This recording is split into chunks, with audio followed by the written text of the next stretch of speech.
open mind. You may be surprised.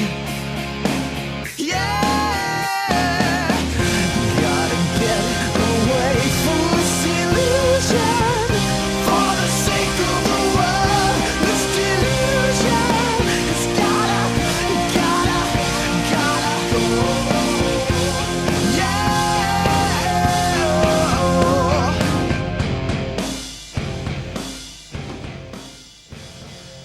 Hello, everyone, and welcome to another episode of the Atheist Experience. I'm your host, Russell Glasser, and with me today is Jeff D. Hi, Russell. How Hi. you doing, man? I'm good. How are you? I'm good.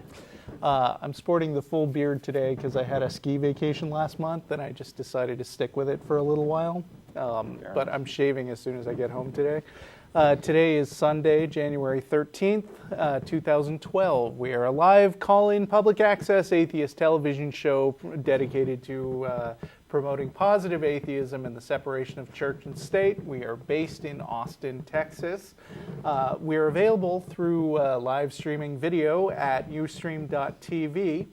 The official website of the Atheist Experience is www.atheist-experience.com, and you can provide feedback by commenting on the official show blog at freethoughtblogs.com/AXP, or you can email us at tv@atheist-community.org. If you enjoy the show today, then you should check out our sister podcast, Godless Bitches, which should be coming back online anytime now, as far as I know.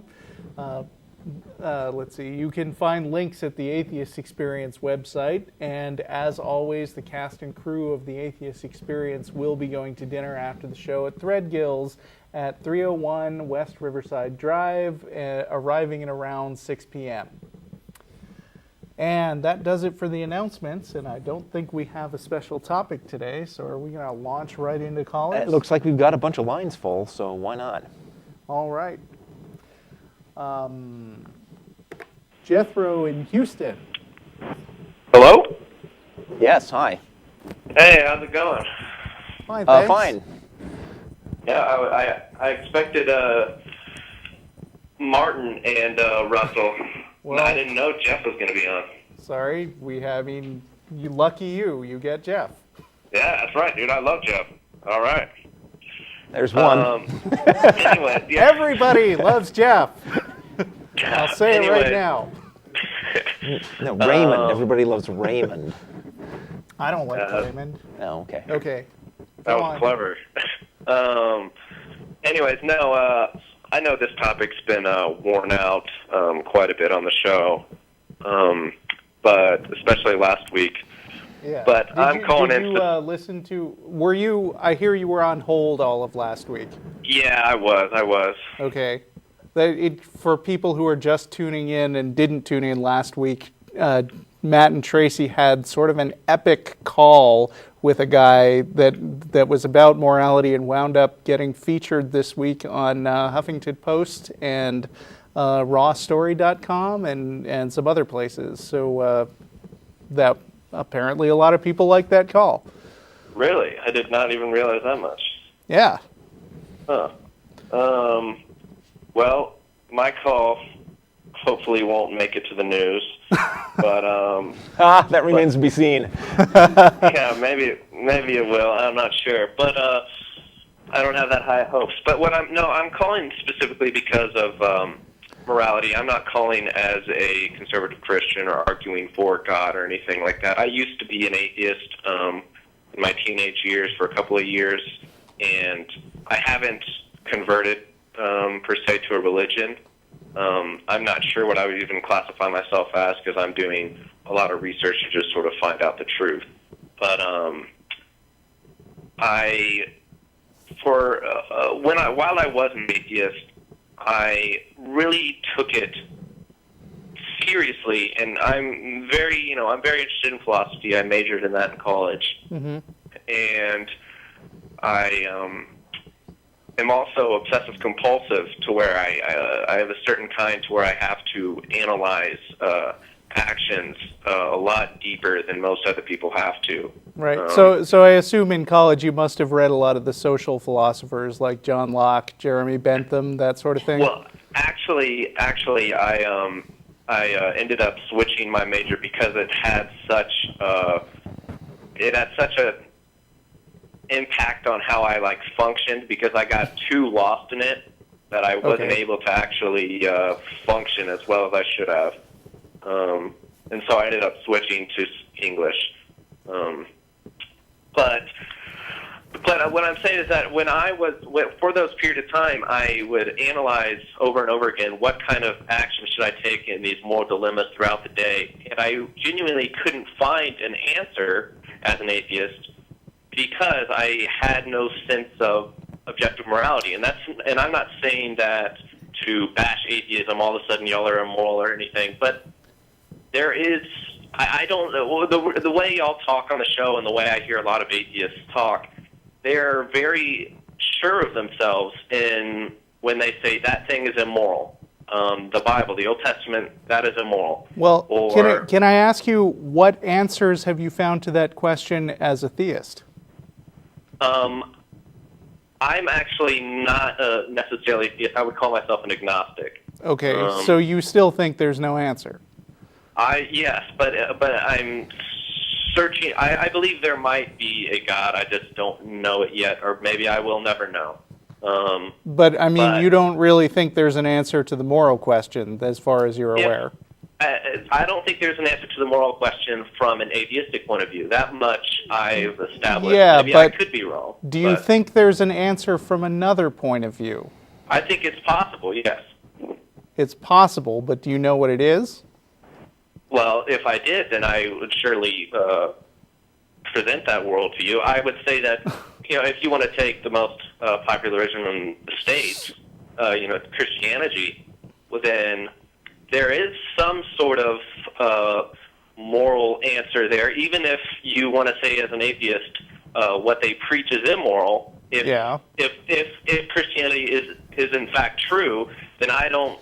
If God actually exists and he came down to me and said, murder your neighbor, then you could say, hey, that's immoral. Well, the only reason you're saying that is because you wouldn't be obeying God, and you'd actually be immoral in of itself. And that sounds irrational, but if God is, in fact, a supremely moral being, then no matter what actions he takes, they are moral, whether I like it or not. May I? Take it away. Are you familiar with the Euthyphro dilemma?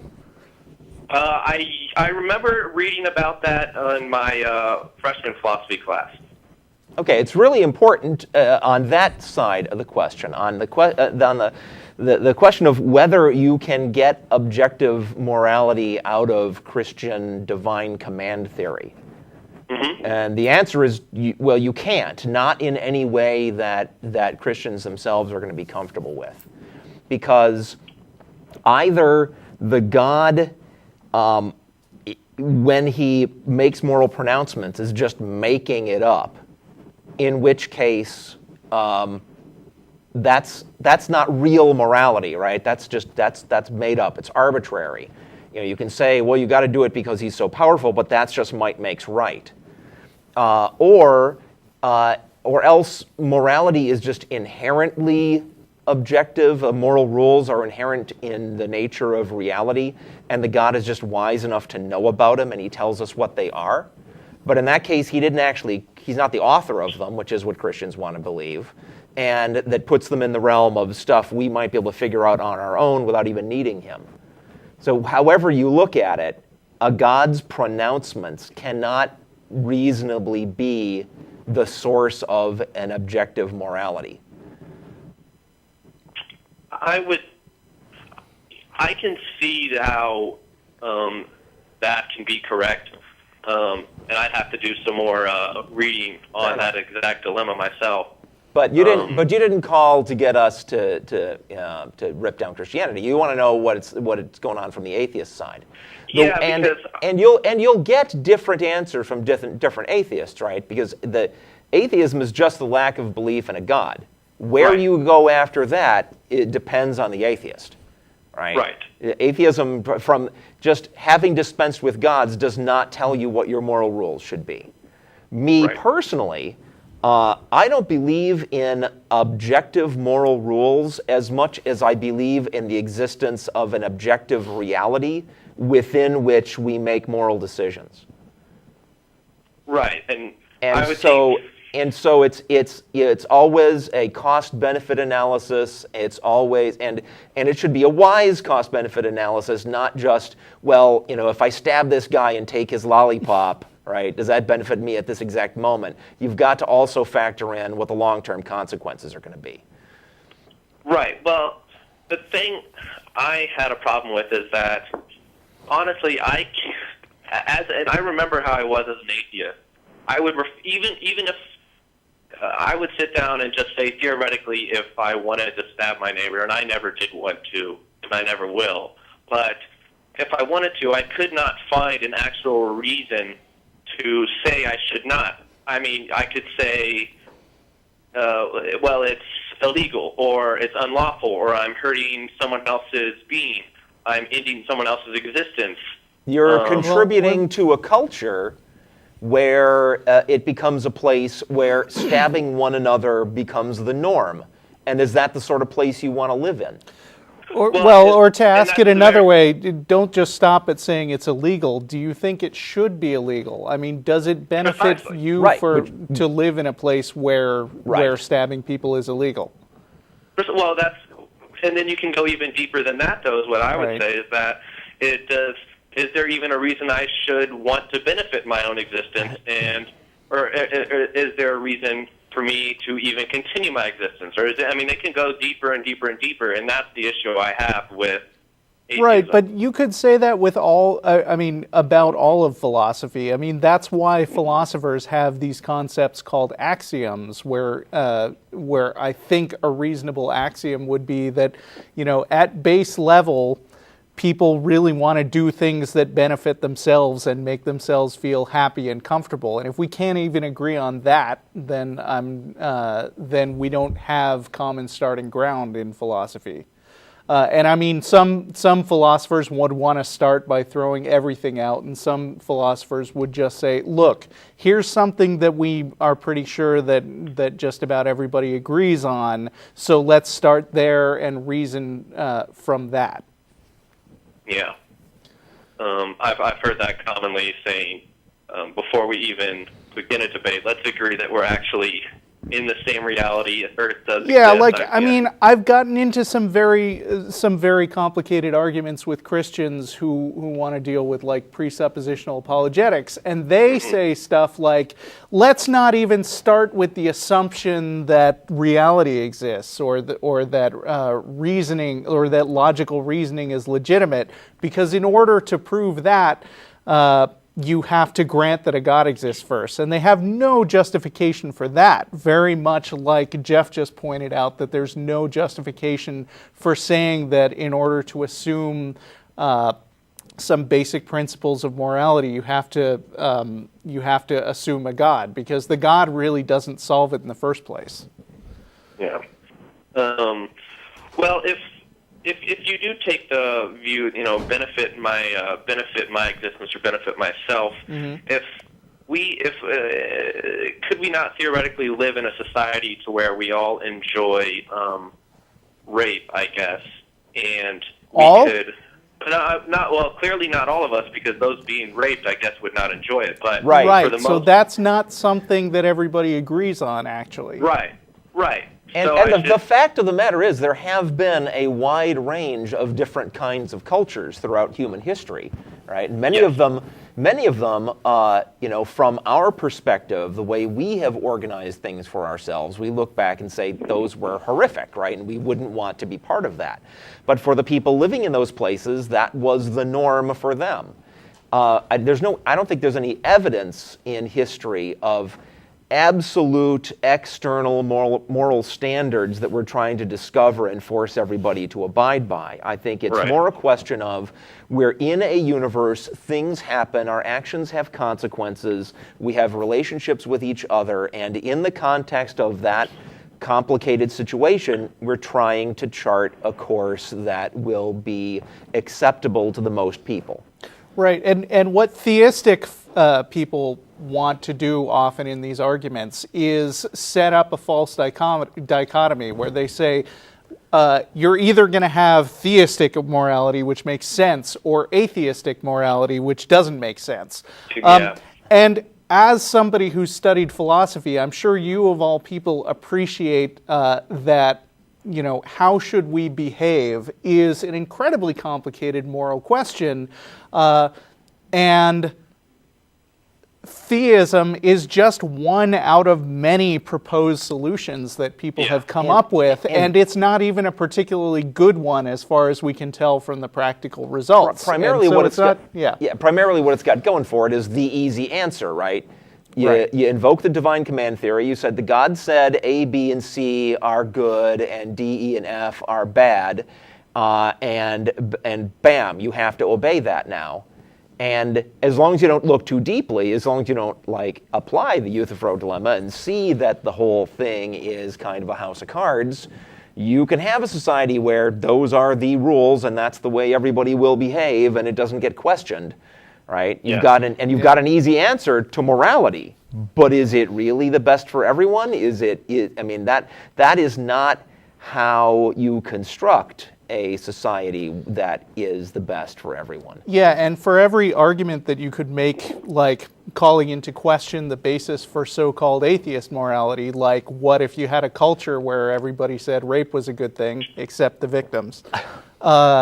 That you could also say the same thing about theism and say, like you were saying earlier, what if you had a God that says that rape is always a good thing? Except when the question is did a God say it? Somehow it suddenly becomes the answer is, well, the God said it, so there you go. Right. And so that's why we say that's not an answer. I understand exactly what y'all are saying. I would have finished the little rape example, but that's irrelevant now. But I would think that if there is a God, and I understand the divine command theory, but if there is an original cause of the universe, and I won't get into any of those sort of arguments, but if there is an original cause of the universe and this cause, and for some reason we are led to the knowledge that he is all-powerful and omniscient, omnipotent. I'm not saying... I'm not sure how we led to that knowledge. I'm not saying we can actually discern those things. I'm just saying theoretically... Okay, go on. If we could decide those things, then I would have more of an inclination to believe that being, as in starting my very existence and the very existence of the universe I live in, has more of a ground for morality than I. Why? No, why? Might does not make right. It doesn't matter how powerful or privileged the tyrant is. The fact of power and privilege does not confer authority automatically. I agree. So it doesn't matter. It doesn't matter how powerful the God is, even if we take as a premise that there is one, right? It doesn't matter how powerful or all-knowing he is. That does not automatically give him the authority to tell everybody else how to behave. Well, right. I mean, the God might not even have our best interests at heart. He might be saying, rape is the highest good because, from my perspective, it's funny. Right. That doesn't take into account the feelings of the rape victim in any way, and that's part. And the fact that all these other people are independent agents, regardless of the power of that God, is something that you kind of have to take into consideration, no matter what your moral system is. Well, then I would be curious as to what y'all would say if there is no universe in the proposition that I just gave previously. If there is no universe at all and we know nothing of God, and does some sort of morality exist without us? If there's no universe? I'm not sure what you mean by that. There's no people, and there's no people behaving certain ways towards each other. If I'll give you a simpler and easier to imagine example. If you're by yourself on a desert island, and there's nobody else to interact with, there's no morality. You will do what you feel like doing, and there may be consequences, but in the sense of having an impact on others and having to work with others to come up with a moral framework that everybody can live with, it doesn't exist. You're by yourself. Now, I feel bound to bring up an objection Okay. that Linnea brought Okay. up to that scenario, which was if there's initially no people on an island, no, if there's initially a bunch of people on the island, and you reason to yourself, well, if I killed everybody, I'd be the only person on the island, and there would be no more morality. So I could then say, yeah, it was a good thing that I killed all those people. Yeah, I think I'm afraid you kind of can, but it's all that time when you were actually plotting their deaths and actually killing them off. You would be way, way, way out of line, at least as far as all of them were concerned, which is where morality comes from. Yeah, but I'm not sure the status of that changes the instant you kill the last guy. Who is going to decide that it has not changed? Where is that coming from then? That's saying that there was some objective moral standard all the time that existed regardless of what anybody thought about it, and I don't think that that's defensible. Well, I don't know. I mean, also, is torturing animals a moral question? I think everything that your people in your society care about are moral questions. If they want to raise those things as moral questions, they're moral questions. That's how they come up. Things that nobody cares about are not moral issues. Right. I don't think it's moral from the perspective of the animals, because I don't think they're involved in the conversation. We're getting we're getting on a sidetrack now, having our own thing about morality. Which just goes to demonstrate that there are these complicated philosophical questions that you can bring up, whether you're dealing with theistic or atheistic morality. It's just that theistic morality claims to bypass this stuff by just saying, yep, that's the right answer, and I'm not brooking any argument anymore. Right, because the big powerful man in the sky said so, and that just doesn't work. Well, what I originally meant when I asked you about T Island example, I guess, even though you mentioned that yourself, I'm along the same lines, is, man, the echo. I keep hearing my own words, and it's killing me. You need to turn down your TV. I don't even have a TV on right now, but that's fine. It's echoing in the TV phone? anymore. Yeah, I guess so. Sorry about that. That's the control room's problem, I think. Control room, you hear that's happening? Do what you can. Yeah. Anyway.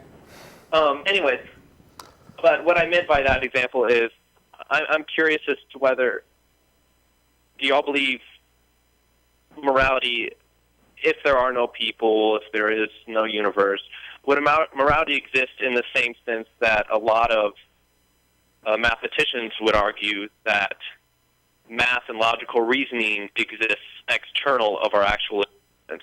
So whether I die or not has no effect on the existence of the truth 2 + 2 = 4.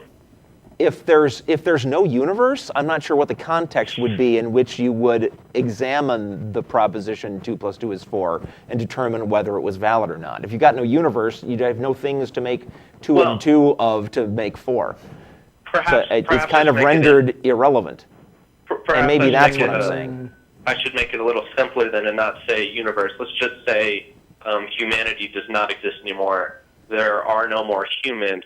The truth that 2 + 2 = actors besides humans? Say again? Are there actors besides humans? People who, I mean, are there other creatures that have a will and desires of some sort?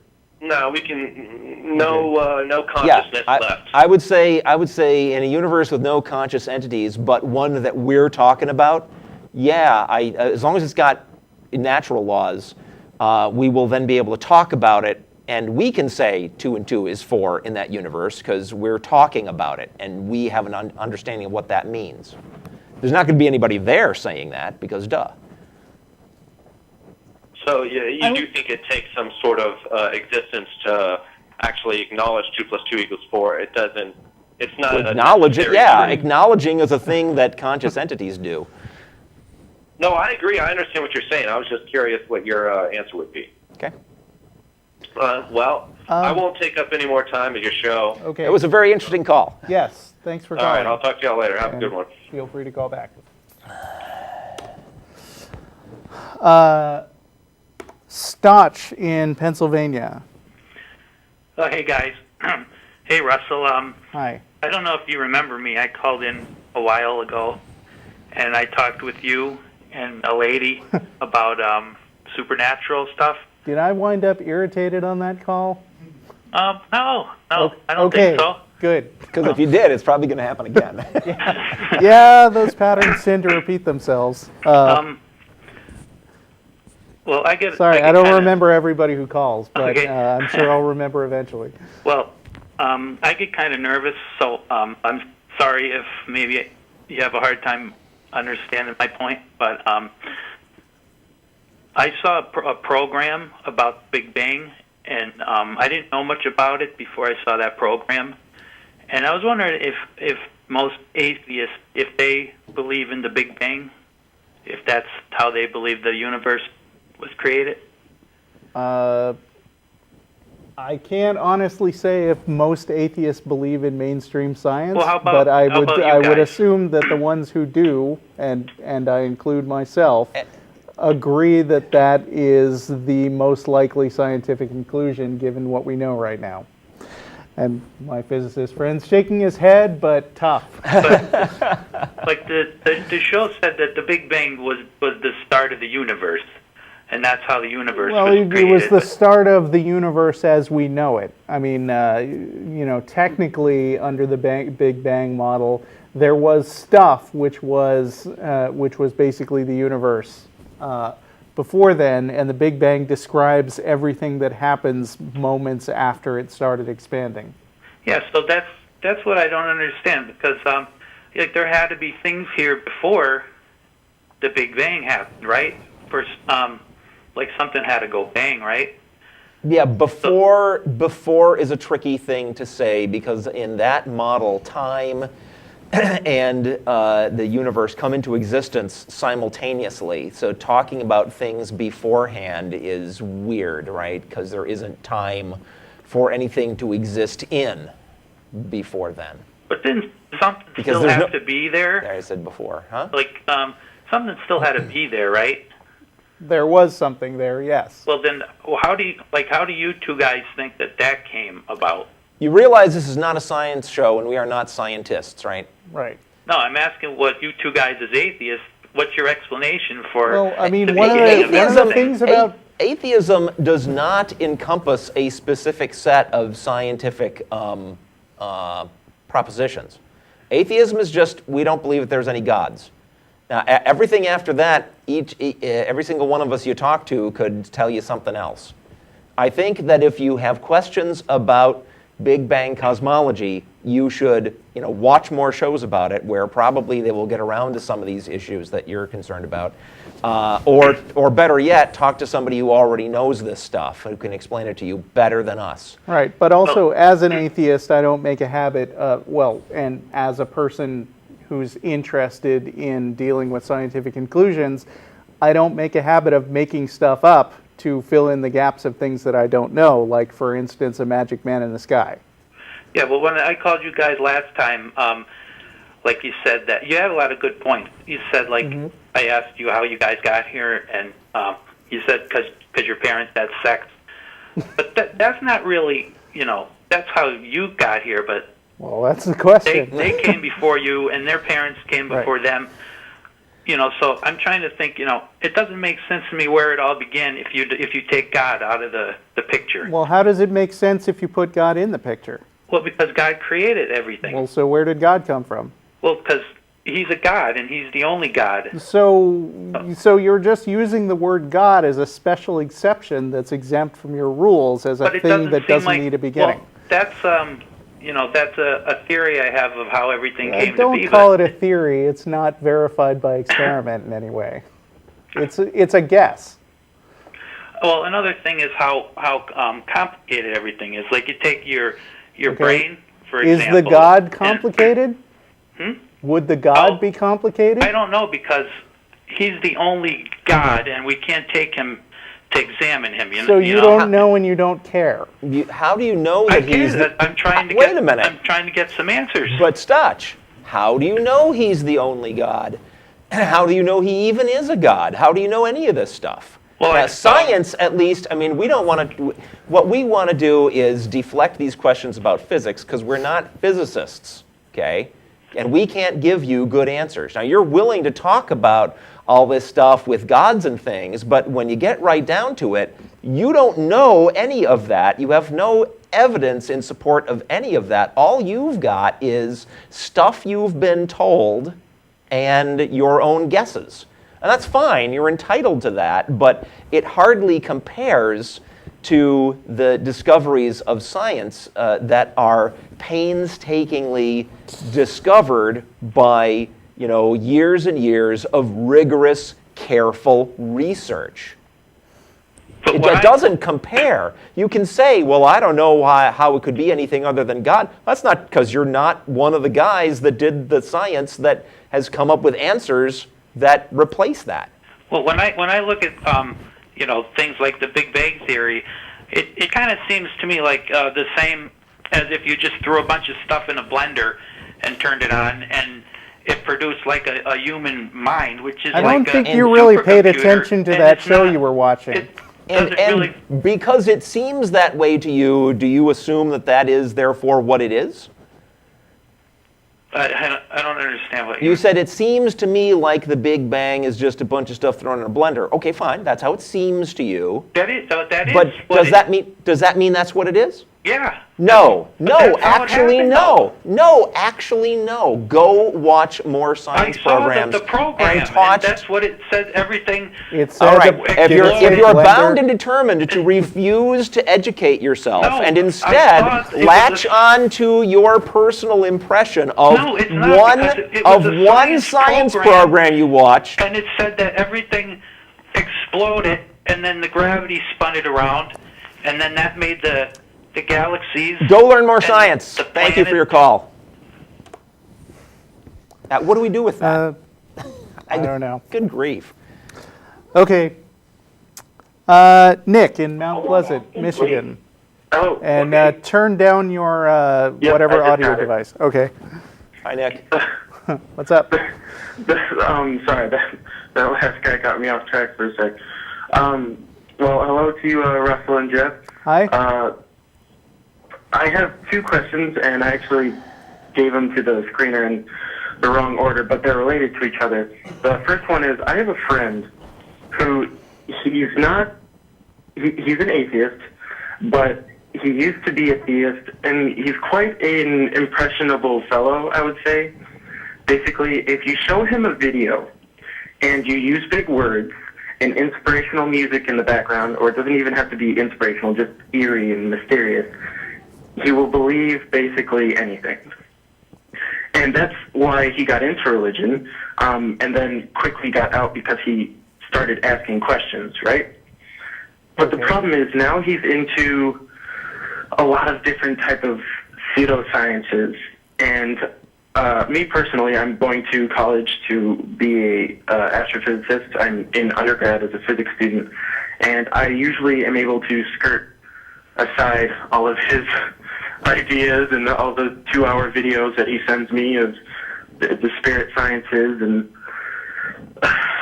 sacred geometry and astrology, and well, actually, and that's where I kind of draw the line. When he starts to bring stuff to me like astrology or anything physics related, which is kind of like what I want to go into, what I feel passionate about, it's like he's drilling into my brain. Like it bothers me. It's bad, and I don't know. First, I don't know if I can avoid it any longer without at least confronting him about it, because he is my friend and I can't, just keep letting him talk about this stuff when I think it's total bunk. But how do you get someone to be skeptical and ask questions without? Here's an example. For astrology, I told him that correlation does not necessarily mean causation. And what he told me was, you just need to open your mind more. And he basically adds that on anything that he presents to me, and I tell him, and I ask specific questions. I think you're being too nice to him. I personally feel like he's taking your cautious politeness as a sign of assent to go ahead and keep on saying it. And if instead of saying, well, correlation is not causation and whatnot, if you were to say, this is a bunch of bullshit and you're really gullible for believing it. First of all, you might be surprised to find that if you're good enough friends, it wouldn't totally ruin the friendship. It would just cast the discussions in a somewhat different light. But, I don't know how good friends you are. You might want to ask yourself, what am I getting out of this friendship? Second of all, if you call him on something that is clearly bullshit, then and you're able to back yourself up, because I feel like you probably got a bunch of things to say that you're holding back from saying to be mindful of his feelings.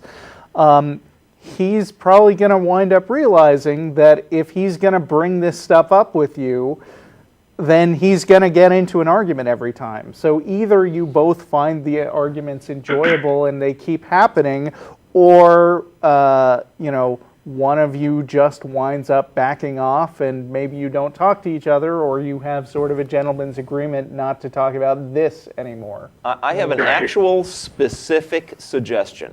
Okay. Keeping in mind, of course, that you can't force a person to think rationally. No way. They're just bound to determine not to, okay? This is just a specific suggestion. You said he became Christian for a while, and then he quickly left that because he was asking questions? Okay. Next time he brings one of these things up, ask him questions until he tells you, well, you just have to open your mind. And then you turn around and ask him, why didn't you do that for Christianity? Oh, nice. Oh, snap. Okay, yeah, that's... Somewhere in his makeup, there is some glimmer of an ability to recognize bullshit, or at the very least, to recognize the importance of caring whether something is bullshit or not, right? Okay. And that's all you're doing. And that's what he did when he asked questions in religion. Okay. Because, it happened just earlier today where he posted an article on Facebook that said, physicists find evidence that the universe is part of a giant brain. And this is where it's like, okay, I'm into calling physics. Us. Yeah. Anyway. I'm into physics, so I'm gonna open this article and I'm gonna read it, and I'm gonna see if I can just catch it, just open it.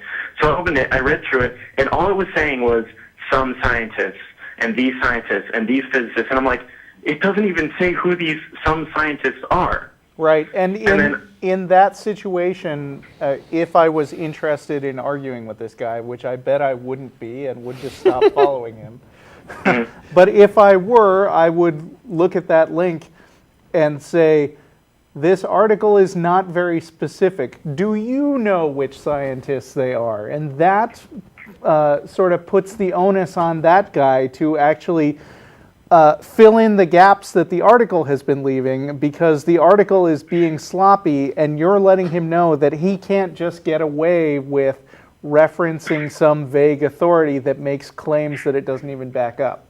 Mm-hmm.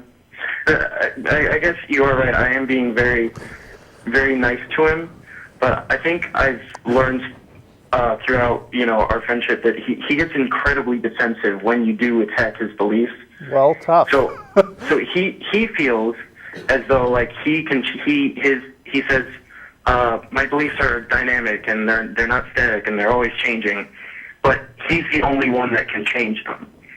And so he'll go online and search through all this natural science and spirit science stuff, and he'll believe any article that's online. But if I said it, it's just me being a jerk.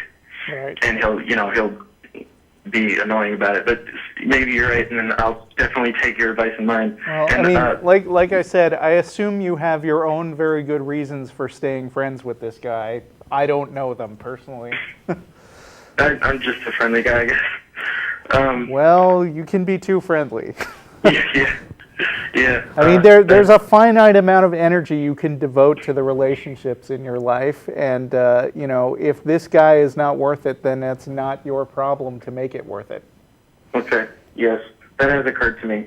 And my second question is, I want to have kids someday, and I'm actually kind of worried that they will turn out like him in the way that I want them to be incredibly skeptical, and I want them to be scientifically literate, and I want them to ask questions about everything. I'm excited for the time where they ask questions about everything. But the problem is, I'm worried that they won't know how to ask the right questions, and they will start going, oh, well, I'm asking questions, but it's still going into stuff like spirit science. And then I'm worried that they will fall into being too impressionable and too gullible. And I don't know, how do I... You haven't even had these kids yet? No. Okay. I would stop being so deeply worried about it until it's actually a problem in front of you. And second of all, you know, again, you're not going to be able to program their minds to be exactly the way you want them either. So there's a crapshoot, and that is the risk you take. And you know, decide if you can deal with the risk that you wind up with kids you just can't be proud of, and then act accordingly. That's exactly what I don't want. I don't want to program their mind per se. Like, that's what I don't like about religion. But you're worried that they won't come out the way you want. So yes. Now you know why religion loves to make people think its way so much, right? Or people in religion, I mean, religious leaders like that so much. Touching back on what I said earlier about maybe being too nice, I think there's a trap that atheist or very new atheist parents can fall into about, you know, well, I'm just going to not try to influence the kid at all and let them go their own way. And, you know, kids' brains aren't fully formed yet. Right. And you as a parent have more opportunity than anyone else to influence the way that they think. And if skepticism and scientific reasoning and being a good reader and a curious mind are things that are important to you, then you share that with your kid. And you know, you hope that they pick up on it as much as possible. And I think that if they ask you about God, you don't lie. You tell them what you think, and you honestly tell them that other people think differently, and you give them your reasons, same as anyone else. I have some posts on the Atheist Experience blog, which you can search for by typing in Atheist Experience Raising Atheists. It's a 2-part post which goes into more detail on what I just said. Okay, thanks. One small question. Could you explain to me what a straw man argument is? Because I've been watching your videos, and Charlie the Atheist, he used it 1,000,000 times. Okay, a straw man is like, let's come up with a quick example. It's when you mischaracterize the argument being made by the other person, and then you argue against that instead of against what the person is actually saying. Okay, and the straw man, the phrase straw man is written. Imagine, you know, a mannequin that you're beaten up on, right? Well, that's not actually addressing a real person. Yeah, you take... That's what that's all about. You take a scarecrow and you write the words, you know, Pat Robertson on it. And then, you know, you beat the stuffing out of that scarecrow and you say, I just kicked Pat Robertson's ass. I want to do Pat Robertson's voice so bad right now, but I'm on camera. Okay, so it's something you don't want to do. You do not want to attack a straw man. Well, I mean, it is a waste of argument. if you catch get away with some fallacies. if you catch somebody else doing that to you, you call him on it. You say, you are attacking a straw man. You are not attacking my actual argument. Okay, great. Thank you. That's all I had. All right, thanks for calling. Thanks for calling, Nick. We got 15 minutes left. Okay. And we're going to talk to Soraya in Gainesville, Florida. Hello. Hello. Hi, Russell and Jeff. First of all, I just want to compliment your new catchphrase of might does not make right. I like that. I didn't make that up. Well, I mean, yeah. That's like a principle in ethics. Oh, okay. I haven't heard of it. But anyway, my question, I guess, is related also to a friend that I have or had. I know, Jeff, you're really, against the idea of the Christian hell and basically how it's kind of saying I deserve to be tortured forever. And I agree with that. And I have this friend, she's a Baptist. And, we started talking about gay marriage, and, she said she's all against that, and she said sinning, and, I guess the Bible says, like, well, what do you think about me? I'm an atheist, and do you think I'm going to hell? And she said, well, yes, but, I'm not the one making you go there, The Dodge, sure. She worships the God that's going to send you there, whose rules are going to send you there, but, no, she's completely out of it. She has no responsibility. Yeah, I heard that a million times. Yeah, and so, I told her I don't really want to be friends with, someone that thinks that about me. I'm wondering if you guys have gone through anything similar, or if you think I'm being too mean, or what's the... I mean, it really depends to me. I don't know. I can't speak for Jeff. I mean, to me, it depends on how central a part of that is of my relationship with that other person. Because if I'm talking to somebody and they're always saying, by the way, you're still going to hell or something like that, that person is just being a run-of-the-mill dick to me. And I probably don't find it productive to spend my time with someone like that. Okay. But it's possible to be friends with someone who has those beliefs, but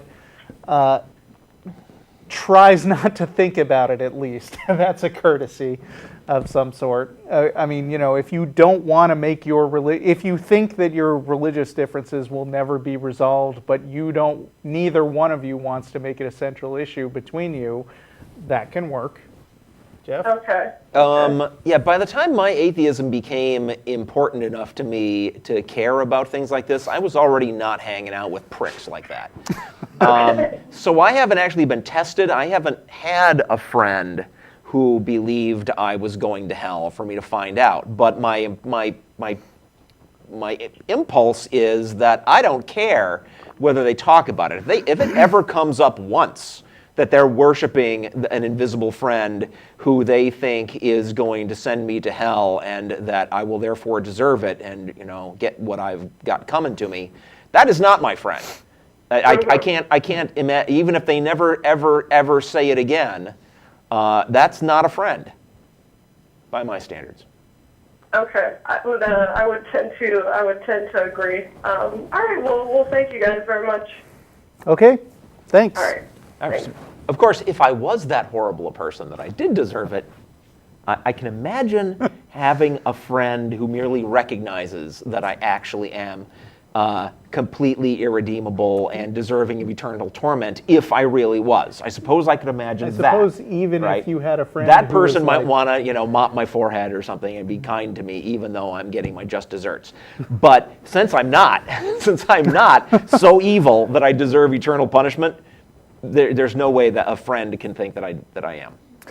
What if you were like a mass murderer and you had a friend who was always like, you really deserve to go to jail for the stuff you did? Yeah, I can imagine in situations like that, but right. That's not where we're at. Right. Artie in North Carolina. Hello there. It's great to be on your show. Thank you. Anyway, I'm going to make this quick because I am an unbeliever myself, and I don't want to take up too much time. But a lot of the arguments for the existence of God are not that convincing to me. But some of my experiences in life cause me to sometimes wonder about maybe God intervening every now and then. I'll just tell you why I think that.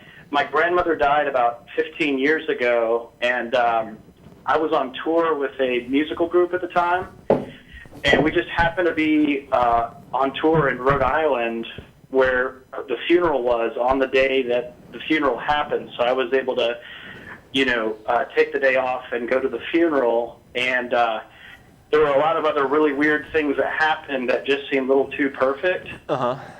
And a lot of people who I might ask would go, oh, well, that's God, I wish I'd printed out and brought in this thing I was looking at today. There's an actual mathematical proposition which says, and it's got a name, and I can't remember the name, so I don't know how you're going to look it up.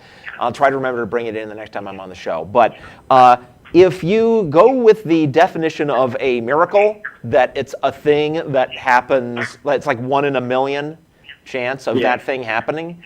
And then if you go with the standard that like a thing happens to you every second, then on average you're going to have something that seems miraculous happen to you once every 35 days. So that's the way to look at it. The universe is this incredibly complex place that you're in, and stuff is going on all the time, constantly. And it's really no surprise if every once in a while something that seems really significant or unlikely actually happens. If it happened all the time, that would be wrong, right? But then I think if it happened all the time, it would just set a new standard of what's normal. and then it would have to be incredibly unlikely for it to seem miraculous. You know what I'm saying? Yeah, I could see that. That's probably the last bastion of believing in God in my world are those experiences I've had. And I know they're coincidences, but there's also that side of me that sometimes questions that, Yeah. Yeah, well, it's normal because you're human, and one of the things that humans are really good at is seeing patterns. Yes. And they're so good at seeing remembering patterns. the hits and forgetting the misses. Here's the thing that annoys the crap out of me that happens all the time. At some point, must have been like 15 years ago, I happened to look at a clock and it was 3:16. Right? And then the Bible, 3:16 is this important chapter. I don't even know what it's from anymore. But so now, every once in a while, I'll look at a clock and it'll be 3:16, and of course my brain is remembering that because that one time it lodged itself in my memory, and so a little alarm goes off. Oh, it's that 3:16 thing again. Shut up! It's 3:16 twice a day. Twice a day. The fact that my eyes happen to glance at a clock at those moments every once in a while is completely not significant, but my brain right now is noticing that. It's annoying. Yeah, my number was 34 for years and years. Every time I looked at the clock, it was 34 after. Right. So I don't know what that means. It means our brains are pattern recognition machines that are going to go ahead and do it even when we don't want them to. When I was bored in school, I used to stare at my watch when a time was coming up that was cool, like 1, 2, 3, 4, 5. And especially if there was a date, and then this year was 2012, which means something, let's see, there was if you go by the European standard of labeling dates, then there was a 12, 3, 4, or something like that. I don't know. But it's something that will never happen again. And there's something that will never happen again happening constantly. Yep. Right. All right, well, thanks, guys. I just wanted to run that by you and see what you thought. I appreciate it. Okay. Have a good one. Thanks. What do we got? We got nobody. Okay. What's going on, call screeners? We got lines. We have someone on the line who's probably Matt from Oslo, so we're not going to take him. I don't know that example you brought up of actually consciously looking for those moments. No, that wasn't a good example. But it illustrates that those kinds of apparently coincidental situations do in fact occur. Right. And there are some kinds of things where there's a schedule and you can actually wait for those moments. Yeah. And that's one of them. But imagine if, 3 times in your life you had accidentally glanced at some calendar or something and noticed it. Sure, then that it would be like, pretty oh, and totally not justified. Well, we got like 3 minutes left on the show, There's so somebody. we could. Somebody just showed up. Who's Take this? Glenn in Reston, Virginia. You got 2 minutes, and we cannot go over presuppositional apologetics in 2 minutes. So say your piece real quick, and maybe call back next week. Sure. I just wanted to refute the misrepresentation of the Christian's view for justification of knowledge. Okay. We do have a justification, and Right. obviously it's within Scripture. You wouldn't accept it, but in Colossians 2:3. So it says as long as I assume that your book is correct, then that proves that you're correct. No. The question is, do we have justification for knowledge? And again, from our worldview, we do. Unfortunately, That's for not, your worldview, but that's not where don't. you get a justification for knowledge, is from your worldview. Well, no, wait a minute. We're asking, is our worldview coherent? I'm asserting that ours is, and we have justification. I don't You may care if not it's like- coherent. Is it accurate?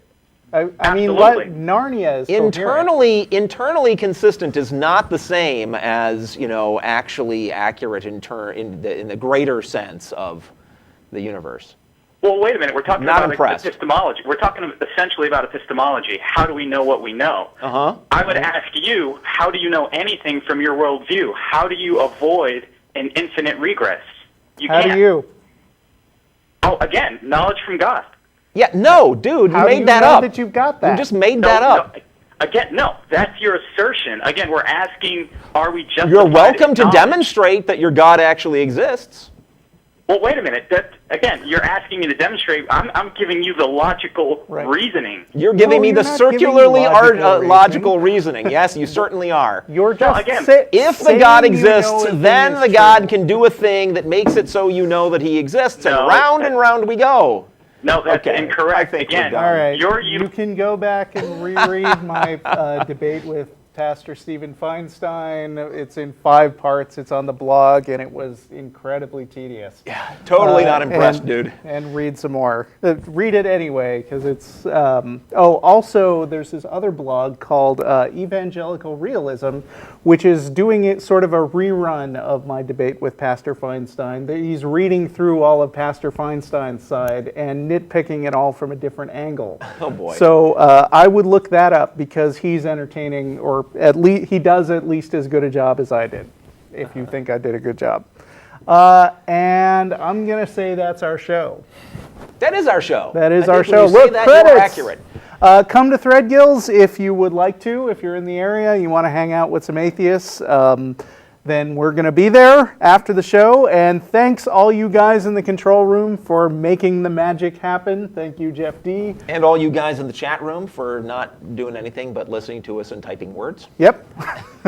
Thanks for that. And goodbye, everyone. See you next week.